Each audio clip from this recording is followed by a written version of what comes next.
quem tem o celular roubado no trem, no ônibus, na rua, é o pobre dizer que todo mundo tem direito de roubar. O cara é um louco, né, cara?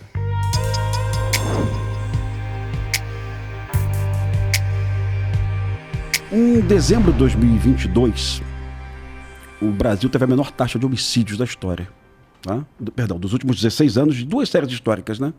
Então, diferente do que as pessoas falam, a liberação das armas não aumentou a violência no Brasil. Pelo contrário, reduziu a violência no Brasil. É bom que a gente diga isso muitas e muitas vezes, tá? 2022, a menor taxa de homicídios. No Nordeste, a violência caiu pela metade. No governo Lula, a violência no Nordeste dobrou, tá? Em 2022, a violência no Nordeste caiu, tá? Então, as políticas sociais do governo Lula, se é que elas foram eficazes, elas não reduziram a violência no Nordeste. Mas aí, Derrite, você assume São Paulo. Você está curtindo essa onda de uma redução de taxa de homicídio no Brasil todo. Mas aí se liga. Desceu a taxa de homicídio, né? Mas aumenta a taxa de crimes com armas também, não aumenta? Não. Não, é assim, esse argumento é interessante do que o Pimentel está falando pelo seguinte. Primeiro, ele serve para desconstruir o argumento daqueles que falam, se a gente flexibilizar a posse de arma de fogo para o cidadão, e tem que ser falado aqui, o cidadão idôneo para adquirir uma arma de fogo é um processo extremamente moroso, burocrático, difícil. Não é vai no mercado ali e compra uma arma. A gente está falando de posse. Posse e porte. Porte é muito mais difícil ainda, que é o cara andar com ela na cintura na rua.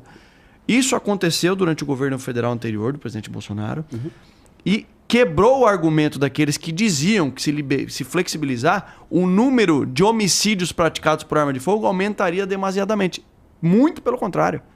O número de homicídios nesse período onde as armas de fogo, o cidadão brasileiro teve mais acesso por meio dos decretos presidenciais, na verdade o número de homicídios caiu, e caiu bastante. A menor taxa dos últimos 16 anos. Tá? Isso levando em consideração as mesmas métricas, as mesmas... Tudo igualzinho, né? Sim. Tá. A gente mede violência com um número... Eu discordo, eu gostaria que não fosse assim, mas a gente mede número de homicídios para cada 100 mil habitantes ano. Eu gostaria que nós medíssemos também pelo número de roubo também, tá? Porque o cidadão comum, ele é roubado no dia a dia. O motoboy, quem está na rua Interessante, andando, né? Interessante isso. Então, assim, o roubo... E olha, eu vi um dia desse, eu não lembro o nome do imbecil, tá? Me perdoa usar esse termo, mas eu vi um... André Sanches, eu acho. Ele disse que todo mundo tem direito a roubar um relógio, né? Eu vi essa porra. Ele está muito equivocado porque o roubo de rua hoje, o relógio não é o patrimônio roubado. O roubo de rua no Brasil hoje, 90% do roubo de rua é celular. E quem tem um celular roubado ou furtado, a vida dele dá uma capotada, assim. Ele acorda no dia seguinte, ele perdeu as senhas bancárias, ele começa a ser vítima de extorsão, ele tem fotos íntimas e começa a ser vítima de extorsão também pelas fotos íntimas, isso acontece com muita frequência no Brasil. Ele perde o trabalho dele se ele for um prestador de serviço, se ele for um motoboy, se ele for alguém que presta serviço. Ele não tem mais, ele passa 15 dias da vida dele, mas a legislação não fez uma previsão do furto de celular, do roubo de celular. Na minha opinião, Derrite, se você voltasse um dia para a Câmara, pelo amor de Deus, uma qualificadora para o roubo de celular ou para o furto de celular. Por favor. Não precisa nem ser de um deputado de direita, não. Pode ser de um deputado de esquerda, preocupado com a sociedade brasileira. Não, segurança pública é super Porque o pobre é que tem o celular roubado, o rico não tem celular roubado. O rico, ele acessa em shopping center, em ruas bem policiadas, ele tem carro blindado, ele está no condomínio. Então, quem tem o celular roubado no trem, no ônibus, na rua, é o pobre. E a vida dele dá uma cambalhota no dia seguinte. Então, o cara falar num podcast...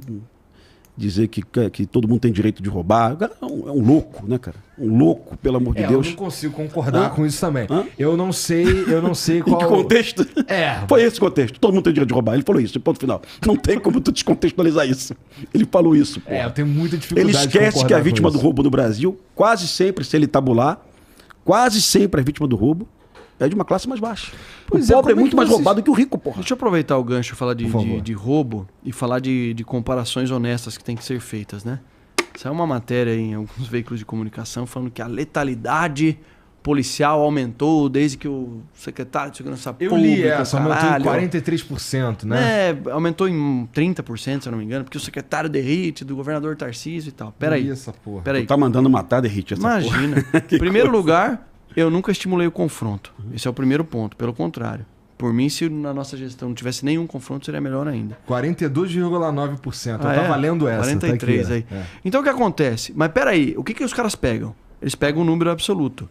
Janeiro, fevereiro e março. Número absoluto de ocorrências de confronto que tiveram resultado morte. Comparam ao ano de 2022. Número absoluto com número absoluto. Agora eu vou para a comparação honesta que tem que ser feita. Eu já falei fora do ar. O número de pessoas presas pelas polícias em São Paulo, janeiro, fevereiro e março, não tem precedente na história da segurança pública. Foram mais de 49 mil pessoas presas em 3 meses de atuação das polícias. Essas prisões, Derrite, elas são... vamos lá. Você está prendendo quem? Se a gente está prendendo certo... Tá. O problema não é prisões em flagrante, prisões por cumprimento de mandado de prisão e prisões de pessoas foragidas da justiça. Ponto. Tá. Dessas 49 mil... E o moleque com baseado também vai pro espaço? Não, cara, acho que esse cara nem consta como preso, porque esse cara ele vai conduzido e é liberado na hora, é termo circunstanciado, não é preso. Se tiver com alguma coisa em cima, eu vou te levar em cana. Não, pelo amor de Deus. É um paeiro, pô. Tá maluco? Aí, Aqui no Flow, jamais, né? Não tem isso não, pô. Aí a gente faz o seguinte cálculo. Pelo número de confrontos que ocorreram e o número de pessoas que faleceram em virtude... Aliás, número de pessoas que faleceram em virtude dos confrontos, comparado ao número de prisões em flagrantes, eu chego à conclusão de que a cada 650 pessoas presas em flagrante ou presas pelas polícias, nós tivemos um confronto com o resultado morte. E comparado com qualquer ano da história do Estado de São Paulo, é o número mais favorável.